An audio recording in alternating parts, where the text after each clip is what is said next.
ഏറ്റവും പ്രധാനപ്പെട്ട വാർത്തകളിൽ ഒന്ന് ഖത്തറിലെ ഇറാൻ ആക്രമണം സംബന്ധിച്ചാണ്. അവിടെ അമേരിക്കൻ താവളങ്ങൾ ഇപ്പോൾ ഇറാൻ ആക്രമിച്ചിരിക്കുന്നു എന്നുള്ള വാർത്ത വരുന്നുണ്ട്. ഖത്തറിലെ ഇന്ത്യക്കാർക്ക് ഇതിനോടകം തന്നെ മുന്നറിയിപ്പ് നൽകുന്നു അവിടുത്തെ ഇന്ത്യൻ എംബസി. സുരക്ഷിത കേന്ദ്രങ്ങളിൽ കഴിയണമെന്ന നിർദ്ദേശമാണ് ഇപ്പോൾ പുറത്ത് വരുന്നത്. സുരക്ഷാ നിർദ്ദേശങ്ങൾ പാലിക്കണം എന്നുള്ള വിവരമാണ് ഇപ്പോൾ പുറത്തു വരുന്നത്. ഏതായാലും അതിൻ്റെ ദൃശ്യങ്ങൾ കൂടി ഈ ഘട്ടത്തിൽ പുറത്തു വരുന്നുണ്ട്.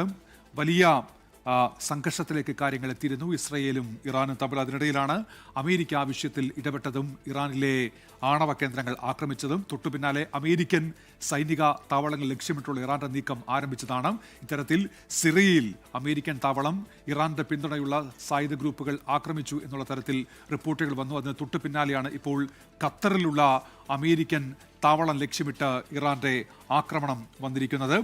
അതിൻ്റെ തൊട്ടു പിന്നാലെയാണ് ഇപ്പോൾ ഖത്തറിലെ ഇന്ത്യക്കാർക്ക് ഇന്ത്യൻ എംബസി മുന്നറിയിപ്പ് നൽകുന്നത്. സുരക്ഷിത കേന്ദ്രങ്ങളിലേക്ക് മാറണം എന്നുള്ളതാണ്